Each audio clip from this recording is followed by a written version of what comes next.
प्रिय स्टूडेंट्स, आपने भारत में 1857 की क्रांति पढ़ चुके हो।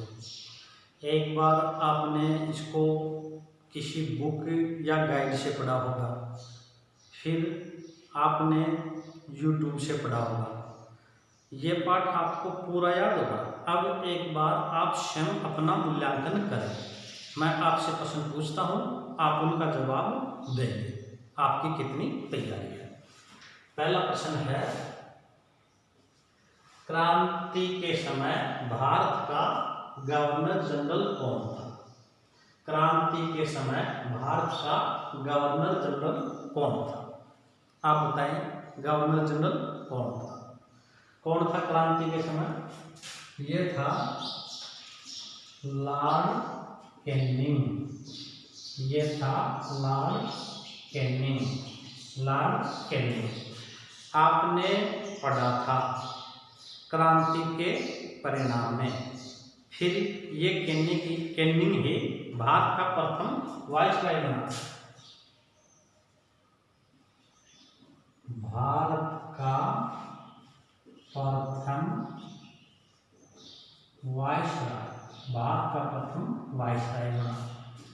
अगला प्रश्न बताओ, क्रांति के समय ब्रिटेन का प्रधानमंत्री कौन था? क्रांति के समय ब्रिटेन का प्रधानमंत्री कौन था? इस समय ब्रिटेन का प्रधानमंत्री था पाल्मस्टन।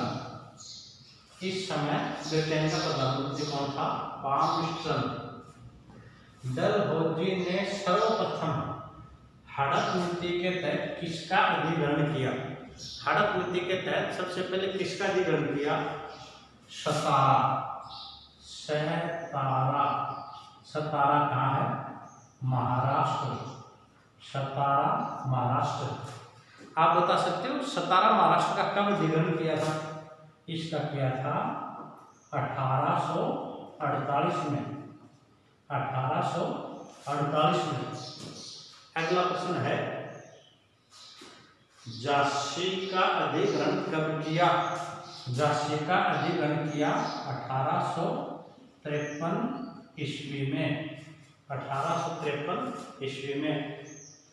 अगला प्रश्न, किस गवर्नर जनरल ने घोषणा की बहादुर शाह जफर के उत्तराधिकारियों को लाल किला छोड़कर कुतुब मीनार के पास छोटे निवास में रहना पड़ेगा? ये किसने घोषणा की? ये था लॉर्ड डलहौजी। लॉर्ड डलहौजी। ये घोषणा की थी लॉर्ड डलहौजी। कब की थी? 1849 में। लॉर्ड डलहौजी 1849 में। किस गवर्नर जनरल ने घोषणा की बहादुर शाह की मृत्यु के बाद मुगल सम्राट की पदवी छीन ली जाएगी? मुगल सम्राट मतलब सम्राट की पदवी छीन ली जाएगी और वे सिर्फ राजा कहलाएंगे। ये घोषणा की थी लॉर्ड कैनिंग। लॉर्ड कैनिंग कब की थी? 1856 में। 1856 ईस्वी। 1856 ईस्वी। एक कथन है, ये कथन किसका है? व्यापार के इतिहास में ऐसा कोई दूसरा कष्टप्रद उदाहरण नहीं जैसा ईस्ट इंडिया कंपनी के ब्रिटिश शासन का। भारत का मैदान सूती कपड़ा बनाने वालों के अस्थि पंजरों से भरा पड़ा है। ये किसका है? William Bentinck. William Bentinck. William Bentinck. William Bentinck. अगला प्रश्न है, डलहौजी ने कुप्रशासन के आधार पर कब वह किस रियासत का अधिग्रहण किया? कब किया? ये किया फरवरी 1856। फरवरी 1856। किसका किया अधिग्रहण? अवध का। अवध का। अगला प्रश्न है, अवध का अधिग्रहण किस अधिकारी की रिपोर्ट पर किया गया? ये था। आप बताओ जवाब कौन सा होगा? Outram, Outram, Outram. भारत में ईसाई पादरियों को धर्म प्रचार की छूट किस अधिनियम में दी गई? ये था चार्टर अधिनियम 1813, चार्टर अधिनियम 1813, ये चार्टर अधिनियम 1813। चलो एक बार सभी स्क्रीनशॉट ले लेंगे। अगला प्रश्न है, सती प्रथा पर रोक विलियम बेंटिंक ने 1829 में किस अधिनियम द्वारा लगाई गई? खूब अच्छा प्रश्न है। कौन सा अधिनियम था? अधिनियम था 17वां। कौन सा था अधिनियम? 17वां। पर एग्जाम में इस तरह से लिखा है 17, इस अधिनियम द्वारा 17वां अधिनियम। अब देखो इसमें 3-4 प्रश्न हो गए। सती प्रथा पर रोक लगाने वाला कौन गवर्नर जनरल था? तो ये गवर्नर जनरल हो गया विलियम बेंटिंक ने। अगला प्रश्न है, विलियम बेंटिंक ने सती प्रथा पर कब रोक लगाई? 1829 में। विलियम बेंटिंक ने 1829 में किस अधिनियम द्वारा लगाई गई? 17वां अधिनियम। एक प्रश्न और बनता है, सबसे पहले सती प्रथा पर रोक किस प्रेसिडेंसी में लगाई? प्रेसिडेंसी प्रांत था उस समय, और ये लगाया था बंगाल में, बंगाल प्रेसिडेंसी। तो एक ही प्रश्न में 4 प्रश्न हो गए। सती प्रथा पर रोक लगाने वाला कौन था? William Bentinck. विलियम बेंटिंक ने सती प्रथा पर रोक कब लगाई? 1829 में। किस अधिनियम के द्वारा लगाई? 17वां अधिनियम। सबसे पहले किस प्रेसिडेंसी में लगाई? बंगाल प्रेसिडेंसी में। अगला प्रश्न है, सती प्रथा पर रोक लगाने में किस भारतीय का योगदान था? किस भारतीय का योगदान था? राजा राम मोहन राय, मोहन राय। खूब अच्छा प्रश्न है। आजकल प्रश्न ये करदाने लगे, सती प्रथा पर रोक लगाने में किस भारतीय का योगदान था? विलियम बेंटिंक को महत्व न देकर के आजकल महत्व किसको दिया जा रहा है? राजा राम मोहन राय को। राजा राम मोहन राय के प्रयासों से रोक लगाई गई थी। काफी प्रयास किए थे, लेटर लिखा था, हस्ताक्षर करवाए थे, लाखों लोगों के ज्ञापन दिया था। अगला, धार्मिक निर्योग्यता अधिनियम कब का है? धार्मिक निर्योग्यता अधिनियम कब का है? 1850 ईस्वी का। 1850 ईस्वी का। आपको ध्यान होगा धार्मिक निर्योग्यता अधिनियम में क्या था? पहले ये प्रावधान था, यदि कोई व्यक्ति अपना धर्म बदल लेता है या ईसाई धर्म ग्रहण कर लेता है तो उसको पैतृक संपत्ति में हिस्सा नहीं होता था। इसलिए लोग अपने धर्म को नहीं छोड़ते थे। अंग्रेजों ने ईसाई धर्म में बदलने के लिए ये प्रावधान कर दिया, कोई व्यक्ति चाहे जो धर्म ग्रहण कर ले उसका पैतृक संपत्ति में हिस्सा होगा। तो इसलिए ये अधिनियम लाया था 1850 में, धार्मिक निर्योग्यता अधिनियम। भारतीय जनता ने इसका विरोध किया था। सामान्य डाकघर अधिनियम कब का है? ये है 1854 का। इसके तहत क्या किया था? इसके तहत डलहौजी ने सैनिकों की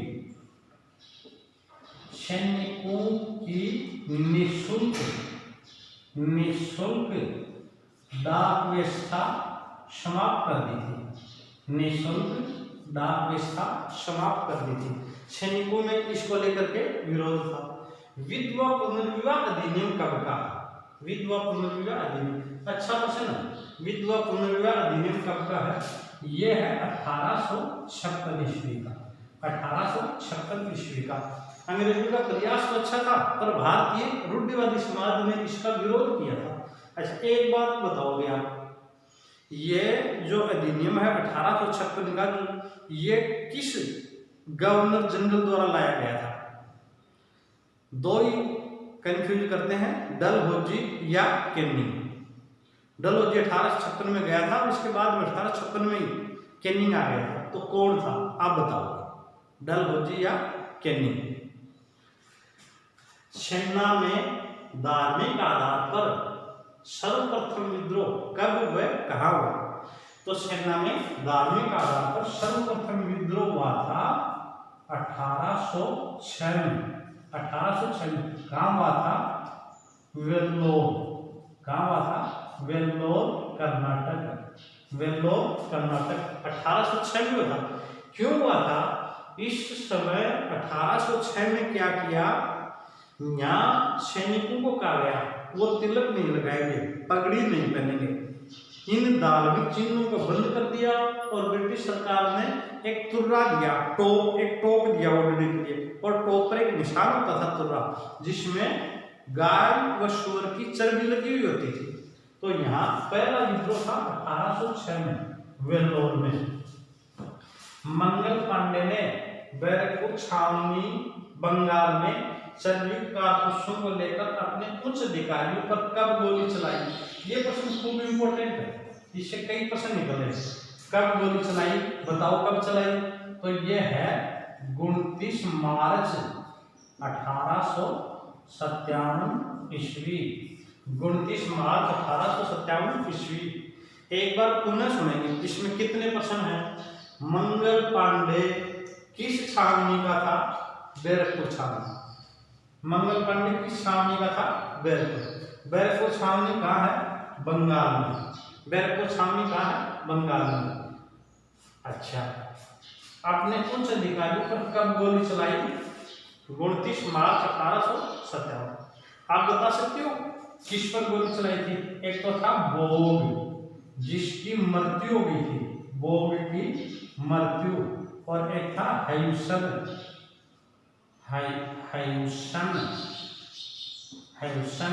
ये घायल हो गए थे, इन पर गोली चला दी गई थी। मंगल पांडे को फांसी कब दी गई? मंगल पांडे को बैरकपुर छावनी में ही 8 अप्रैल 1857 को फांसी दे दी गई। 8 अप्रैल 1857 को। मंगल पांडे को 18 अप्रैल चुनी थी, पर 10 दिन पहले ही दे दी थी। अगला एक बहुत अच्छा प्रश्न है। मंगल पांडे बैरकपुर छावनी की कौन सी बटालियन का सैनिक था? कौन सी का था? इंपॉर्टेंट है। 34वीं बंगाल नेटिव इन्फेंट्री। 34वीं बंगाल नेटिव इन्फेंट्री। मंगल पांडे पे काफी प्रश्न है। मंगल पांडे कहाँ का था? यह था गाजीपुर। वर्तमान में पड़ता है बलिया, उत्तर प्रदेश। अगला प्रश्न है, मेरठ छावनी में विद्रोह कब हुआ? मेरठ छावनी में 10 मई 1857 को विद्रोह हुआ। यह प्रश्न कई तरीके से पूछा जाता है। भारत में सर्वप्रथम किस छावनी में विद्रोह हुआ? मेरठ छावनी में। भारत में सर्वप्रथम मेरठ छावनी में कब विद्रोह हुआ? 10 मई 1857। अगला प्रश्न है, क्रांतिकारियों ने विद्रोह की तिथि कब निश्चित की? वह प्रतीक क्या था? क्रांतिकारियों ने जब मंगल पांडे की घटना हुई, 34 बंगाल नेटिव इन्फेंट्री को अंग्रेजों ने भंग कर दिया, 8 अप्रैल 1857 को मंगल पांडे को फांसी दे दी, तो क्रांतिकारियों ने ये तिथि निश्चित की थी 31 मई 1857 को पूरे देश में क्रांति करवाई जाएगी। जगह जगह प्रतीक के रूप में भेजे गए थे। क्या भेजे गए थे प्रतीक के रूप में? चपाती व कमल का फूल। चपाती व कमल का फूल संकेत के रूप में भेजे गए थे। 31 मई को होनी थी क्रांति, परंतु 10 मई को ही हो गई। क्यों? इसके पीछे कारण है। यहाँ मेरठ छावनी में 24 अप्रैल को थरीसियल बटालियन के सैनिकों को स्मिथ सैन्य अधिकारी था, स्मिथ परेड करवा रहा था। तब 90 में से 85 सैनिकों ने 90 में से 85 सैनिकों ने सर्वजित कारतूसों के प्रयोग से इनकार कर दिया था। इन 85 सैनिकों को 9 मई को 10-10 को मार्शल द्वारा 10 वर्ष की सजा दी गई थी। इसके चलते 10 मई को ही विद्रोह कर दिया क्रांतिकारियों ने। 31 मई तक रुके नहीं। एक ये घटना थी। आगे मेरठ छावनी में सबसे पहले विद्रोह किस टुकड़ी ने किया? मेरठ छावनी में सबसे पहले विद्रोह किस टुकड़ी ने किया? यहाँ मेरठ में 2 टुकड़ियों ने विद्रोह किया। 2 टुकड़ी कौन कौन सी? एक तो जिसकी अभी हमने चर्चा की है, ये थी थरीशियन, थरीशियन। एक तो थी ये सेना और एक थी 20 एन। ये 2 टुकड़ियां थी। इसमें सबसे पहले विद्रोह किसने की? सबसे पहले विद्रोह किसने की? सुने, ये थरीशियन के सैनिक थे जो 90 में से 85 को 10 वर्ष की सजा दी गई थी। परंतु विद्रोह करने में यही जो 20 एन थी, तो इसने किया था सबसे पहले विद्रोह 20 एन। ये पैदल टुकड़ी 20 एन पैदल। और ये थरीशियन थी, ये घुड़सवार थे, घुड़सवार। मेरठ छावनी में 20 एन ने शाम को 5 से 6 बजे, इस दिन संडे था, 5 से 6 बजे विद्रोह कर दिया गया था। आगे है मेरठ छावनी किस ब्रिटिश अधिकारी के अधीन थी? मेरठ छावनी किस ब्रिटिश अधिकारी के अधीन थी? तो ये अधिकारी कौन था? ये था जनरल हैविट।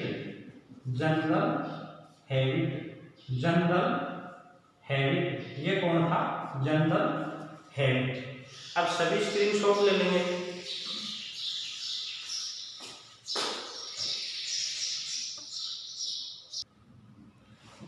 सभी स्क्रीनशॉट ले लेंगे।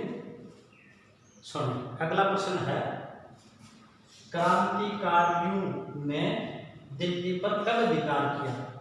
मेरठ में 10 मई को जिन क्रांतिकारियों ने विद्रोह किया था, उन्होंने दिल्ली पर कब अधिकार कर लिया था?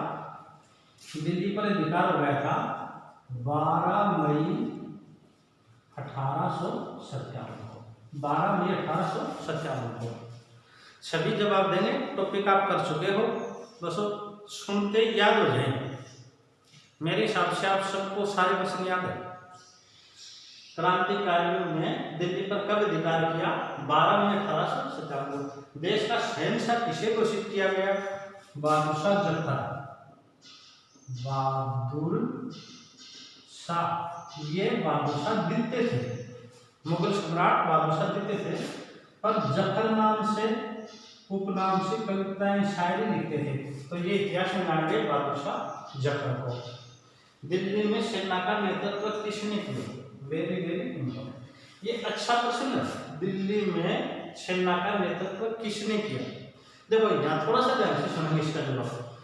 क्रांतिकारी आए 12 मई को और शहंशाह किसे घोषित कर दिया? बहादुर शाह जफर को।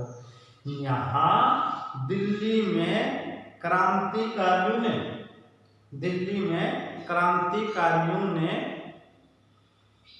बख्त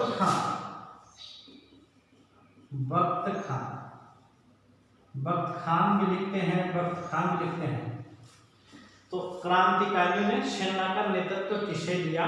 बख्त खान। एक बात सुनेंगे, अक्सर कंफ्यूज रहते हैं इसमें कि बख्त खान बरेली में था। बख्त खान बरेली में तोपखाना में सूबेदार के पद पर था, सूबेदार के पद पर। कौन? बख्त खां बरेलवी में ब्रिटिश सेना के अधीन था। बरेलवी की ब्रिटिश सेना में तोपखाना पर सूबेदार के पद पर था। ये बख्त खां दिल्ली आ गए थे जुलाई में, जुलाई 1857 में। पहले बादशाह के नेतृत्व था, बादशाह 80 वर्षीय थे, अच्छी तरह से नेतृत्व नहीं दे पा रहे थे, तो सैनिकों ने किसको चुन लिया? बख्त खां को, और फिर इन्हीं के नेतृत्व में लड़ाई लड़ी। तो दिल्ली में सेना का नेतृत्व किसने किया? बख्त खां ने। यहाँ एक और अच्छा प्रश्न है, दिल्ली में यहाँ क्रांतिकारियों ने एक परिषद गठित कर ली थी, परिषद यानी एक बोर्ड गठित कर दिया था, बोर्ड गठित कर दिया था। अच्छा प्रश्न है, गहराई से है। बोर्ड गठित कर दिया था। इस बोर्ड में 10 सदस्य थे, 10 सदस्य, जिसमें 6 थे सैनिक, जिसमें 6 थे सैनिक और 4 थे नागरिक प्रतिनिधि, नागरिक प्रतिनिधि। तो ये जो 10 सदस्यों की जो परिषद थी, यही बहुमत से निर्णय लेकर के संचालन करती थी। तो याद रखिए, सेना का नेतृत्व किसने किया था? बख्त खां ने। दिल्ली का विद्रोह किस ब्रिटिश अधिकारी ने दबाया? सबको याद है, किसने दबाया? जॉन निकलसन, निकलसन व हडसन, निकलसन व हडसन। दिल्ली का विद्रोह किसने दबाया? जॉन निकलसन व हडसन ने। विद्रोह का दमन करते समय किस अधिकारी की मृत्यु हुई थी? John Nicholson. बहुत बार पूछा है, जॉन निकलसन, किसकी मृत्यु हुई थी? John Nicholson. दिल्ली का विद्रोह किस सेना की सहायता से दबाया गया था? ये पंजाब की सिख सेना की सहायता से, पंजाब की सिख सेना की सहायता से। आपको ध्यान होगा, डलहौजी ने पंजाब का विलय कर लिया था 1848-49 में। पंजाब का विद्रोह कर लिया, पंजाब का अधिग्रहण कर लिया था द्वितीय आंग्ल सिख युद्ध के द्वारा डलहौजी ने। पर ये पंजाब की सिख सेना बड़ी काम आई। क्यों? अभी तुरंत लंदन से या ब्रिटेन से सेना आनी संभव नहीं थी, तो इस सेना की सहायता से ही दिल्ली का विद्रोह दबाया, जो कि उस समय केंद्रीय स्थल था। दिल्ली का विद्रोह दबाने से क्रांतिकारियों का मनोबल कमजोर हो गया था। आगे सुनो, दिल्ली का विद्रोह कब दबा दिया गया? दिल्ली का विद्रोह 20 सितंबर 1857। दिल्ली का विद्रोह कब दबा दिया गया? 20 सितंबर 1857 को। हडसन है, हडसन ने शहनशाह बहादुर शाह जफर को हुमायूं के मकबरे से 20 सितंबर 1857 को गिरफ्तार कर लिया था।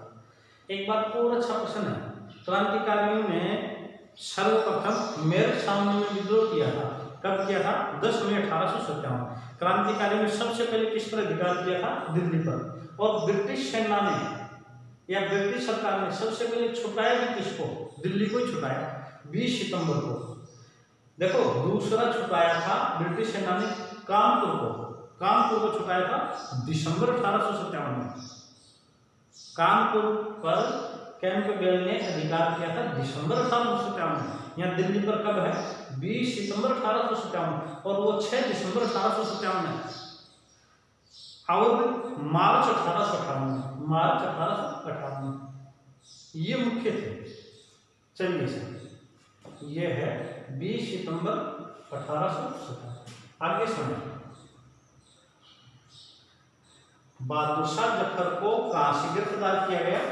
हुमायूं के मकबरे से, हुमायूं के मकबरे से, हुमायूं के मकबरे से बहादुर शाह जफर को गिरफ्तार किया गया।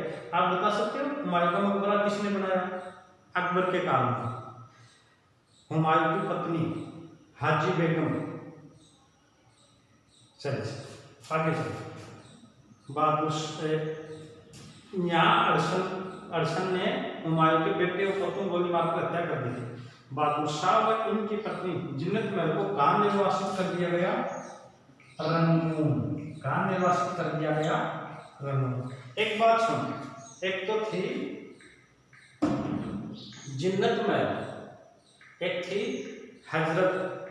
जिन्नत महल कौन थी? हजरत महल थी। हजरत महल ने विद्रोह किया था अवध में, और जिन्नत महल कौन थी?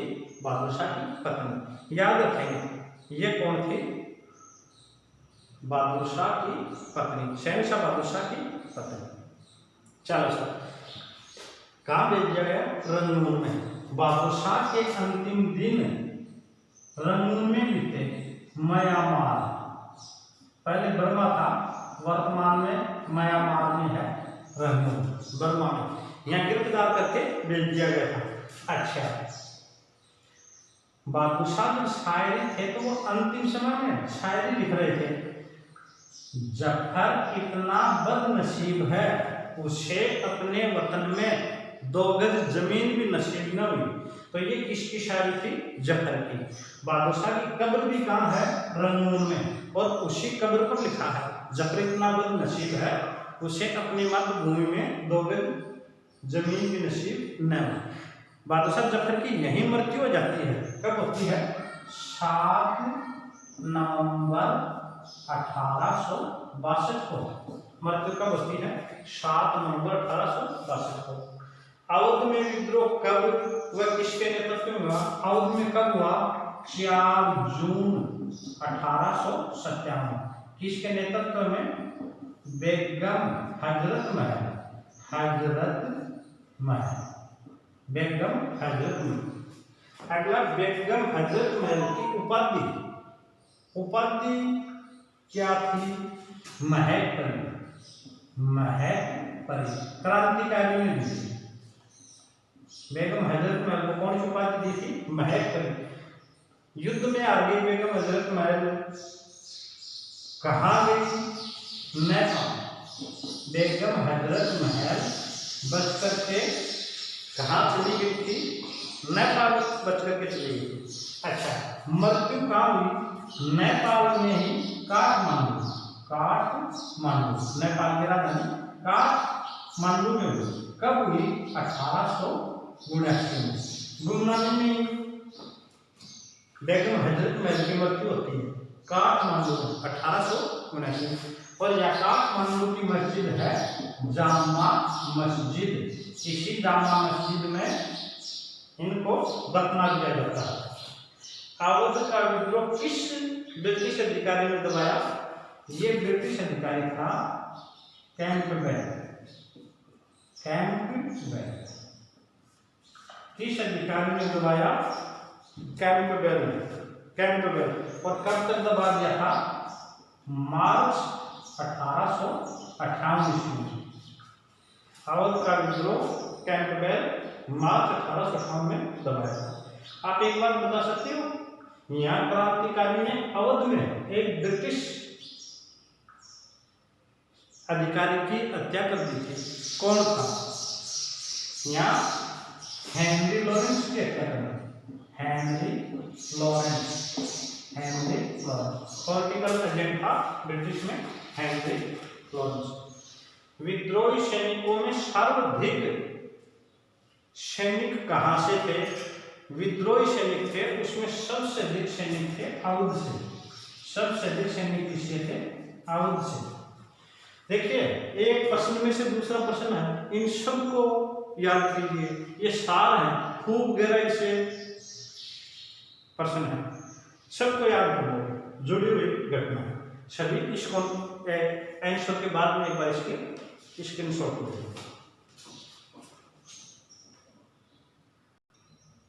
सभी स्क्रीनशॉट ले लो। अगला प्रश्न देखो, कानपुर में विद्रोह कब वह किसके नेतृत्व में? तो कानपुर में विद्रोह कब हुआ? 5 जून 1857 को। किसके नेतृत्व में? नाना साहब। नाना साहब। इसके नेतृत्व में नाना साहब। आपको ध्यान होगा नाना साहब की 8 लाख रुपये की पेंशन डलहौजी ने 1853 में बंद कर दी थी। 1853 में बंद कर दी थी। कानपुर का विद्रोह किसने दबाया? कैंपबेल, कॉलिन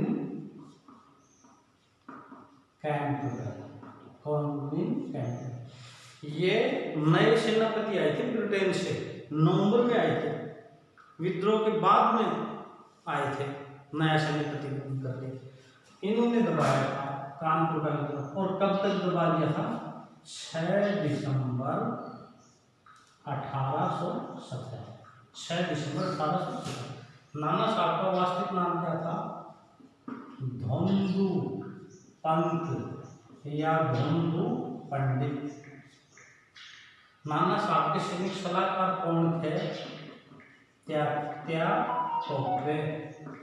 त्यात्या टोपे छापामार युद्ध प्रणाली में निपुण थे। छापामार युद्ध प्रणाली में त्यात्या टोपे। इनका वास्तविक नाम था रामचंद्र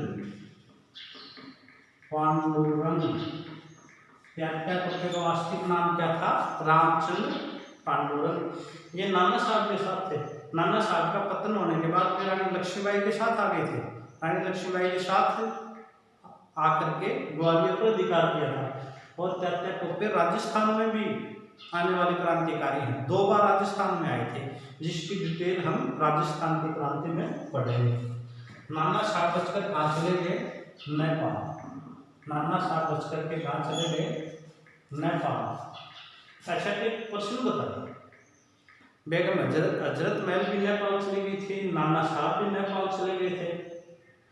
नेपाल हमारा पड़ोसी देश है।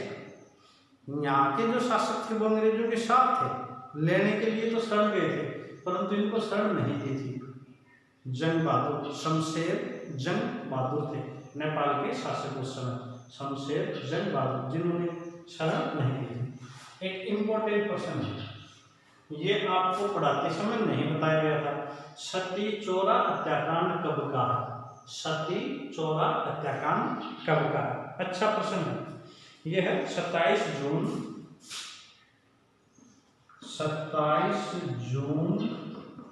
1857 का।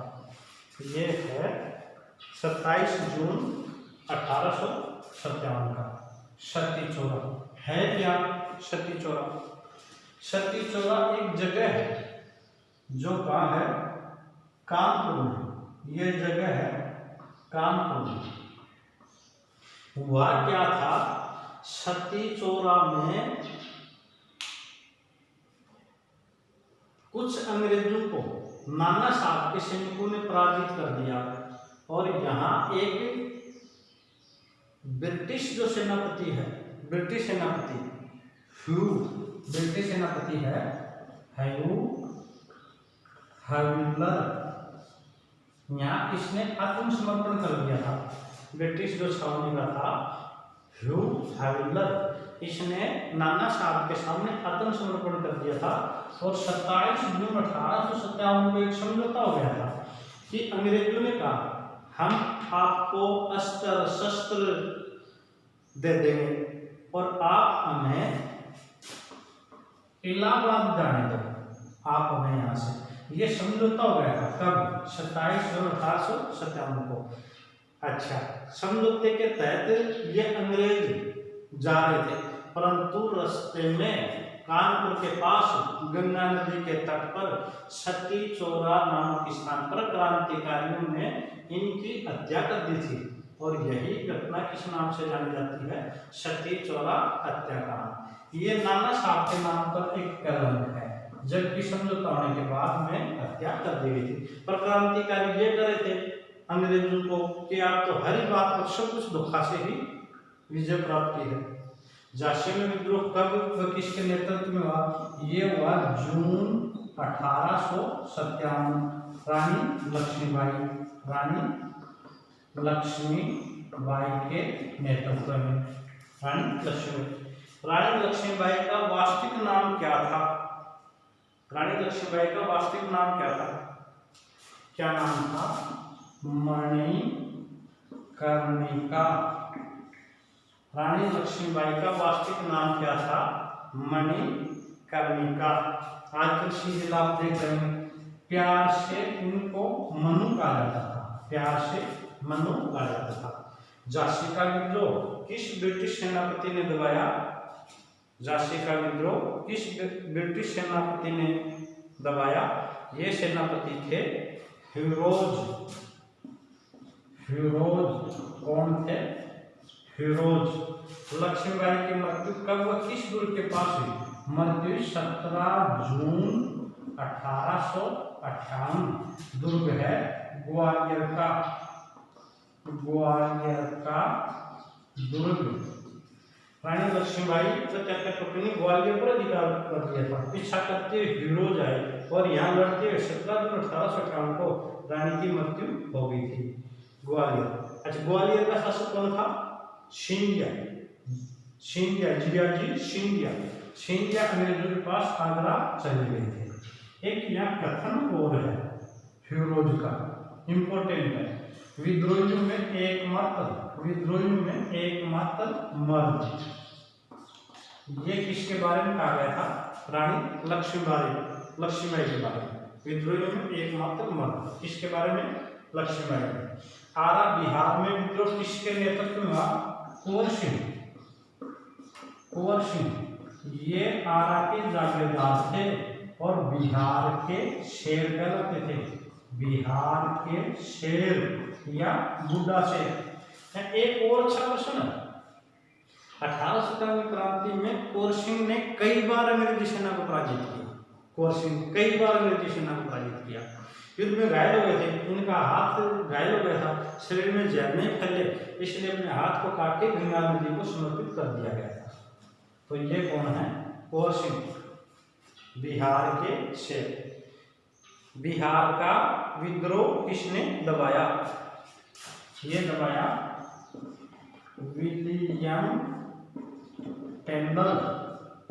विलियम टेलर और विंसेंट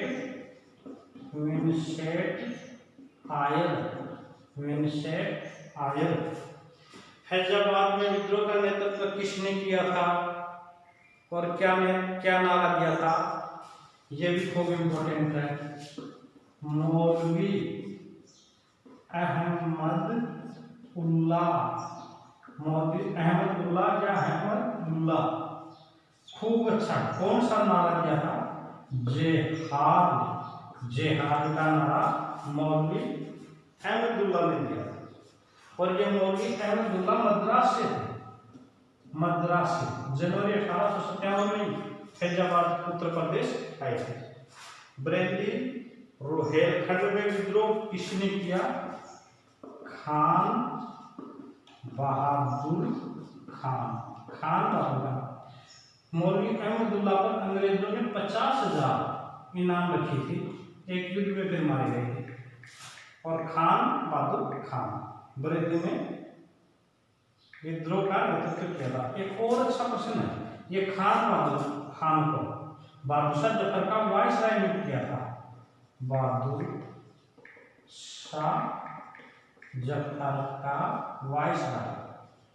वायसराय खान बहादुर खान को बहादुर शाह जफर का वायसराय नियुक्त किया गया था।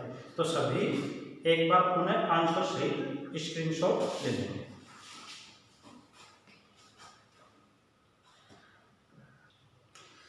चलो अगला प्रश्न देखो, असम में विद्रोह किसने किया? असम में विद्रोह किया था दीवान मनीराम ने। असम में विद्रोह किसके नेतृत्व में हो गया? दीवान मनीराम। अगला प्रश्न देखो, 1857 की क्रांति का परिणाम नहीं था, आपको नहीं था वो बताना। 1857 की क्रांति का परिणाम नहीं था। भारत में से ईस्ट इंडिया कंपनी का शासन समाप्त, ये परिणाम था। ईस्ट इंडिया कंपनी का शासन समाप्त हो गया था। भारत अब ब्रिटिश क्राउन, ब्रिटिश ताज के अधीन, ये भी सही है, ये भी सही है। भारत के गवर्नर जनरल के पदनाम को बदलकर गवर्नर जनरल एवं वायसराय कर दिया, ये कथन भी सही है। गवर्नर जनरल एंड वाइसराय का दिया।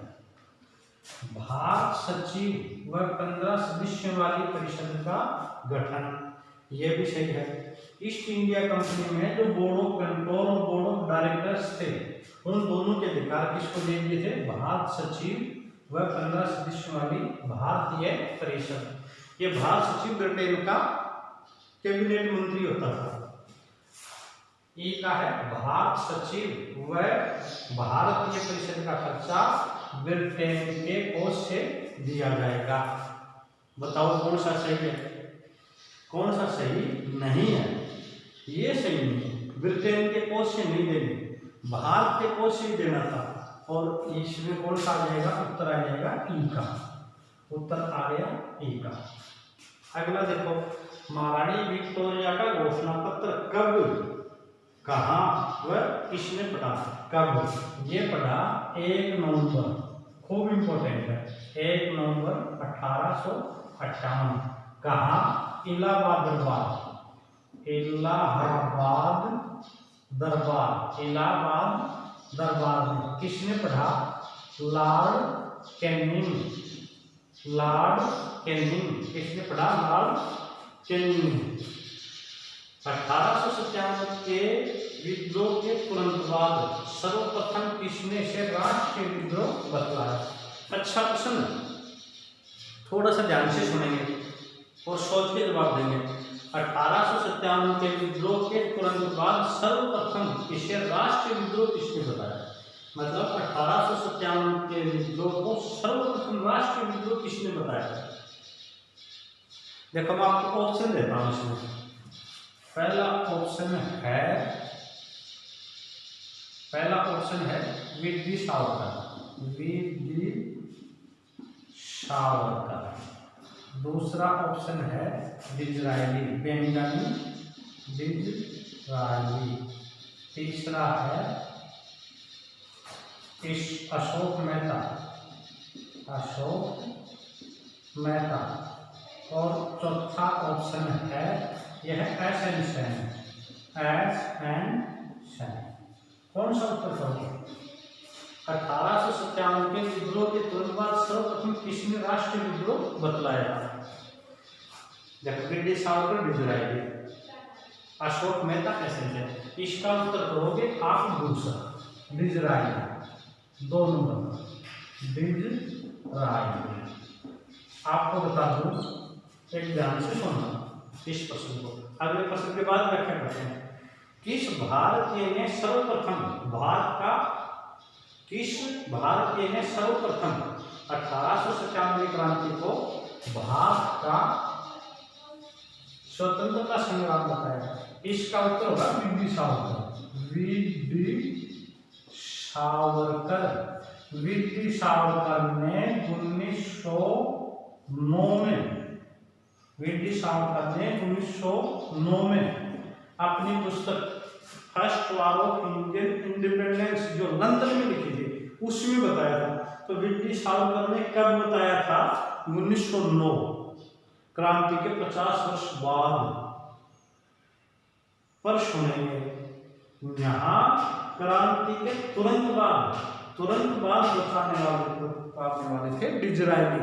डिज़रायली ने ब्रिटेन की संसद में क्रांति के तुरंत बाद में इसे राष्ट्रीय विद्रोह बताया। याद रखोगे, भारत का प्रथम भारतीय इतिहासकार जिसने 1897 की क्रांति को भारत का प्रथम स्वतंत्रता संग्राम बताया, वीडी सावरकर।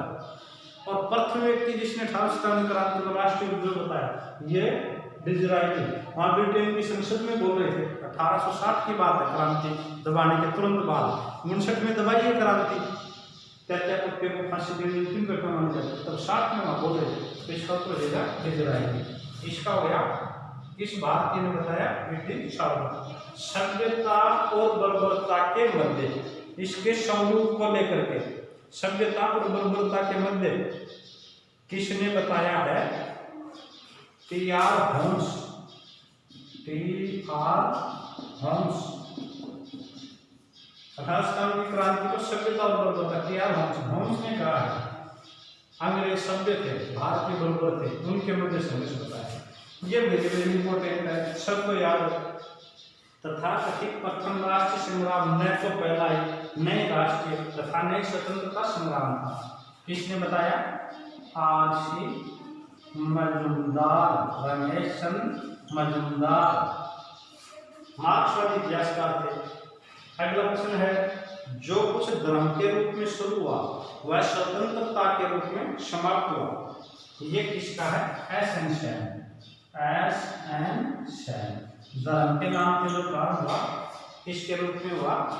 समाप्त स्वतंत्रता के रूप में। एस.एन. एकमात्र ब्रिटिश सांसद जिसने राष्ट्रीय विद्रोह बताया ये है डिज़रायली। आप बता सकते हो? Benjamin Disraeli. ये ब्रिटेन के प्रधानमंत्री भी बनते हैं। किस पार्टी के थे? वहां की कंजर्वेटिव रूढ़िवादी पार्टी के थे। चलिए एक और विद्रोह का एक प्रश्न और याद कर लेते हैं। सैनिक विद्रोह किसने बताया? सैनिक विद्रोह, सैनिक विद्रोह ये जॉन शिले। सैनिक विद्रोह बताया जॉन शिले। जॉन शिले इन्होंने इसे सैनिक विद्रोह बताया। चलिए अब इसका स्क्रीनशॉट ले लो।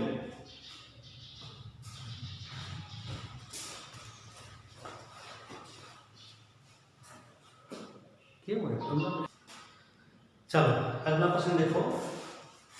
पुस्तक है, इसका लेखक बताना। 1857 पुस्तक का लेखक कौन है? 1857 पुस्तक का लेखक कौन है? ये कौन है?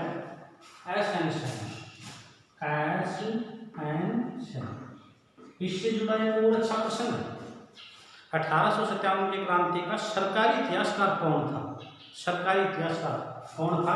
एस.एन. सेन। एस.एन. सेन सरकारी इतिहासकार। सरकार ने लिखा है तो सरकारी इतिहासकार कौन आ जाएगा? एस.एन. सेन। क्या प्रश्न? अच्छा प्रश्न है। First War of Indian independence ये कौन था? वी.डी. सावरकर। कहाँ लिखी थी पुस्तक? लंदन। प्रकाशित होने से पहले जब्त कर ली थी और इस पुस्तक पर देश आजाद होने के बाद में प्रकाशित हो पाई, नहीं तो तब तक प्रतिबंध रहा था अंग्रेजों के साथ।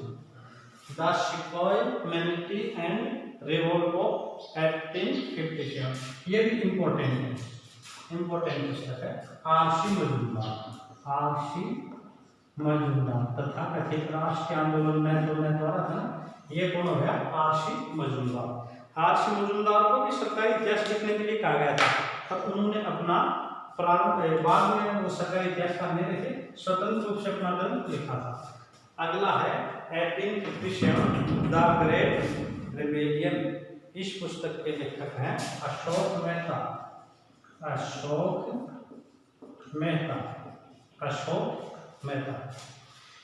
अगला क्वेश्चन है, ये कथन किसका है? इन शासकों एवं सरदारों ने तरंगरोध का कार्य किया, अन्यथा इसने हमें एक झोंके में बहा दिया। ये 1857 की क्रांति के बारे में किसका कथन है? ये कथन है उस समय के गवर्नर जनरल लॉर्ड कैनिंग का। कैनिंग के दो कथन हैं। एक तो ये कि शासन महाशासन की सहायता नहीं करते तो अंग्रेज बाहर चले जाते। इन शासकों में सरदारों ने तरंगरोधकों का कार्य किया, अन्यथा इसने एक धोखे में बहा दिया। ये कथन लॉर्ड कैनिंग का। अच्छा, एक कैनिंग का और कथन था, यदि सिंधिया भी क्रांतिकारियों के साथ हो जाता तो मुझे आज ये भारत छोड़ना पड़ता। ये जब रानी लक्ष्मीबाई को कहते टोपे ने ग्वालियर पर अधिकार किया तब का है। इस मिसाल में हम मुसलमानों को हिंदू से भिड़ा नहीं पाए। इस मिसाल में हम मुसलमानों को हिंदू से भिड़ा नहीं पाए। ये था एच.सी. सन। ये कथन किसका है? एच.सी. सन अंग्रेज है जिसने कहा था कि हमसे चूक हो गई, हिंदू मुसलमानों को लड़ा चले तो ये विद्रोह नहीं होता। 1817 के विद्रोह की असफलता का क्या कारण था? असफलता का देखो, इसमें प्रश्न बड़ा पूछ रहे हैं। असफलता का क्या कारण था? 4 ऑप्शन प्रश्न सुने। एक पहला ऑप्शन है योग्य नेतृत्व व कुशल नीति का अभाव, पहला। दूसरा, सीमित क्षेत्र में बादशाह कमजोर पक्ष था, बादशाह कमजोर क्षेत्र या पक्ष। शिक्षित वर्ग पूर्ण रूप से उदासीन, अधिकांश शासकों ने अंग्रेजों का साथ दिया। और एक ऑप्शन है सभी। इस तरह का जब प्रश्न पूछा जाता ना तो इसका जो उत्तर आ जाएगा एफ का, सभी कारण सही है।